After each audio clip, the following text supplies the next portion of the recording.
Right now, pretty much every filmmaker I know is feeling the industry shift underneath them. Now that doesn't mean it's all doom and gloom though, and there are tons of people finding more opportunities than ever before, but no matter how well or how badly you're doing right now, I think we can all agree that the video production world of the near future is going to look very different than the past. And honestly, if you're just waiting around for the old model to magically rebuild itself, I think you're setting yourself up for a rough ride. So in this video, I'm breaking down the 5 biggest trends that I see shaping the future of film right now, the ones you can't afford to ignore, even if you don't like where they're heading. Okay, so right off the bat, this video isn't all about how filmmaking is over, because I personally make 100% of my living with a camera, and I'm not planning to change that anytime soon. It's also not just about AI, so don't worry there. Actually, despite the news about the 25% decline in Hollywood production and the general impossibility of selling a show to the streaming platforms these days, I'm actually working more and on more interesting projects than ever before. So filmmaking is not dead, not by a long shot, but there are some seriously powerful forces pulling the business in new and strange directions, and anyone with skin in the game should probably at least pay attention to where this could lead.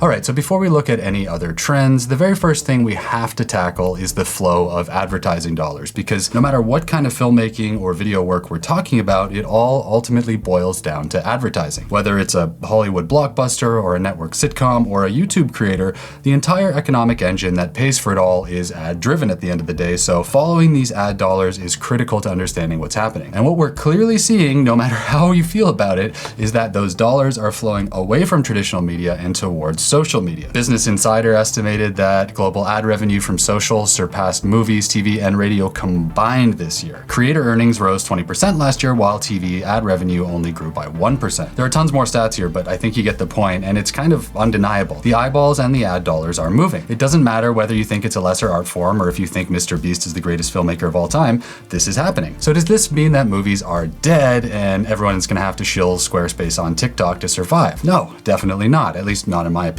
Just because more and more people are paying attention to social media doesn't mean that's all they want all the time. Before, when TV and movies were the only place to find entertainment, we didn't have many other choices, and so those industries got massive. Now there are more choices and people are embracing them. Okay, so what does that mean? Well, ultimately I see this leading to a few key long-term changes in the industry. Firstly, I think it's inevitable that the quality of social media content just keeps going up and up and up until it's not that different than the TV it replaced. I mean, Mark Rober's channel has just as much production quality as shows like Mythbusters ever did, and there are so many home reno and cooking channels that are easily on par with the HGTV stuff. When it comes to bringing high quality visual storytelling to platforms like YouTube, it's been a much slower road. You don't really see stuff like Stranger Things or The Last of Us on social media because it's just too expensive to make. But once people figure out the economics of how to make that work, I think it's only a matter of time before that starts to change. The big movie studios and production companies are already starting to sink serious resources into buying and developing YouTube channels, and even in these early days, there's probably still thousands of creators out there who are big enough that they can spend serious money on their videos to rival TV. So it's in the future still, I think, but the near future. But at the same time, that doesn't mean that the traditional filmmaking systems will die, and actually I think movies and premium shows are only going to go up in prestige and importance. They'll be the high-end entertainment option for when you really want to see a spectacle or watch something that makes you think or maybe feel something. Just because movies and TV won't be the only entertainment game in town anymore doesn't mean they'll go away. But it does most likely mean that there will be fewer of them being made, which leads me to the next trend.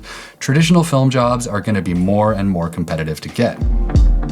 It's pretty simple, at least in the medium term. There are fewer things being shot with big crews, and that means fewer jobs. The math is pretty clear, and it might change, but at least for now, it means the spots are gonna go to the most dedicated, most talented, or most well-connected. And ideally, all three at once if you can swing it. Just take a look at the New York Film Festival this year, where 2 separate headlining films were made by Daniel Day-Lewis's wife and son, respectively. No bash on them. I haven't seen these movies, and I'm sure they're great, but you can't say it doesn't help to have arguably the world's greatest living actor in your corner. But this isn't about nepotism, because all I'm trying to get at is that in this kind of climate, if you're not connected, you'd better be extremely committed if you want to get onto those prestigious sets. Like, are you willing to join that traveling circus and be on the road 6 to 8 months a year working 14-hour days? Are you gonna practice and network and shoot like crazy and just generally do anything to get your foot in the door? Because I think increasingly that's what it's gonna take for a lot of people. This isn't how I feel about hustle culture, because I think it's personally much healthier to have a good work-life balance, but if more and more people are trying to get a dwindling number of jobs, there's just not going to be much space for the non-obsessed. Now, I do think that there are a million other ways to make a film career work that have nothing to do with that whole union world, but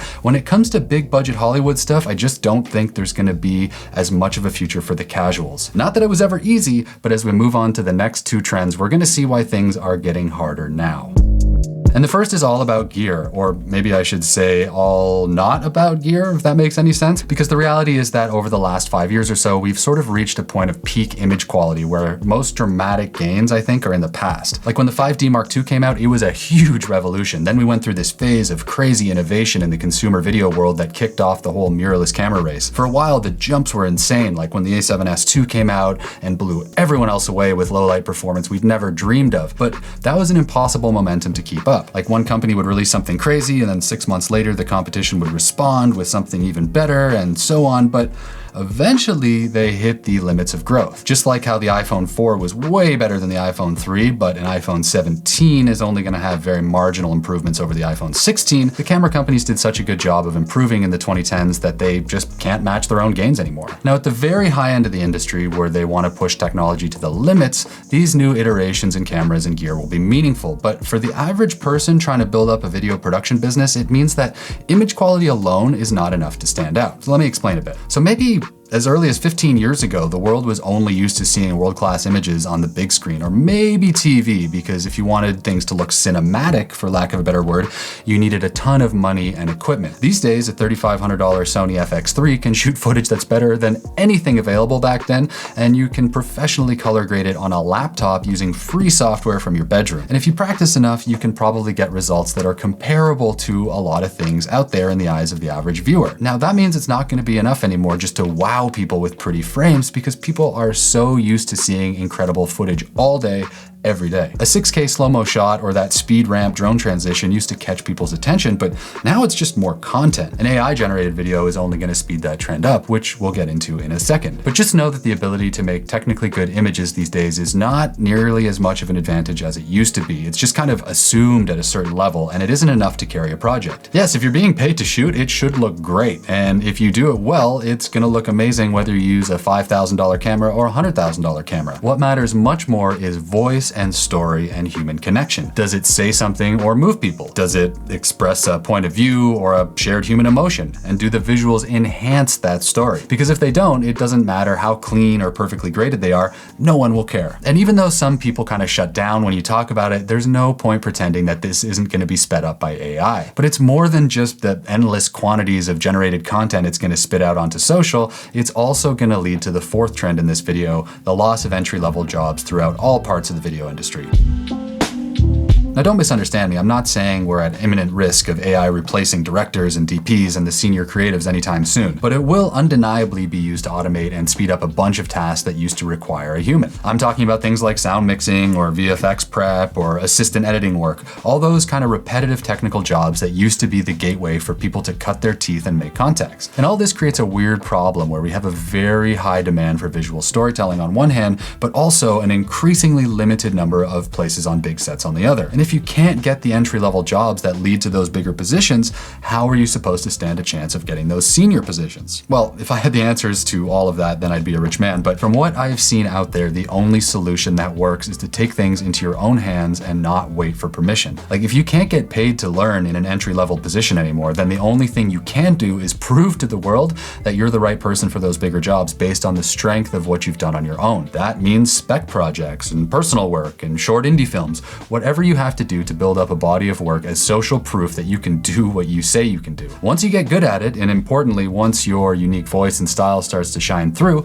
that's when people are going to offer you money to do the same things for them. So if you find one of those jobs where you get paid to learn the craft on set, incredible, enjoy it. But for the rest of us, including me when I started way back when, we're gonna need to make our own luck. But even though it seems like so many things are changing too fast to keep up with, it's definitely not all bad, not even close. Because you've got studios like A24 and Neon who are finding a ton of success funding smaller scale projects made by talented people, and it's largely thanks to them that we have alternatives to Marvel and Pixar. Because it's consistently these $5 to $15 million projects that companies like A24 are producing that have been my favorite movies of the year. It's these kind of Chloe Zhao or Ari Aster type filmmakers who give me the most hope for the future, and it's really what the fifth trend is all about. Filmmakers are gonna have to get back to their indie roots if they want to keep creative control. Look, I'm not saying it's ever been easy to get money to make films or TV shows, but we do have to admit that the cash taps were flowing a lot easier 10 years ago than they are now. Mega corporations have bought and sold and consolidated all the old school studios so many times that their creative decisions are more being made in a boardroom, and it's never really conducive to bold original ideas. Most of them just want franchise hits, not indie darlings, and considering that A24's most expensive movie ever cost substantially less than a bomb like Madam Web, it feels like filmmakers who want to retain artistic control are gonna have to stay scrappy. Because even though $15 million is still a ton of money by any metric, it's really very little when it comes to shooting a movie, especially in Hollywood. But whether or not you think $10 million qualifies as indie or not is just down to your perspective and experience, but I personally hope this trend continues. I want more of these art house studios, all competing to find the newest and most original voices out there and giving them modest but reasonable budgets to make their vision, kind of like Netflix used to do. These are the movies I want to watch, but it does mean that for the people making them, every dollar is gonna count. Like, just go listen to a Brady Corbett interview and how he talks about how hard it was to make his Oscar-nominated movie last year to the point where he could barely pay his bills. But like we already talked about, this is also a time where more powerful tools are available for way less money than ever before, so even with shrinking budgets, there's no reason the technical quality has to suffer. But that's just how I see it, and after all, I'm just a random Canadian DP on YouTube, so if you totally disagree, that's cool too. See ya.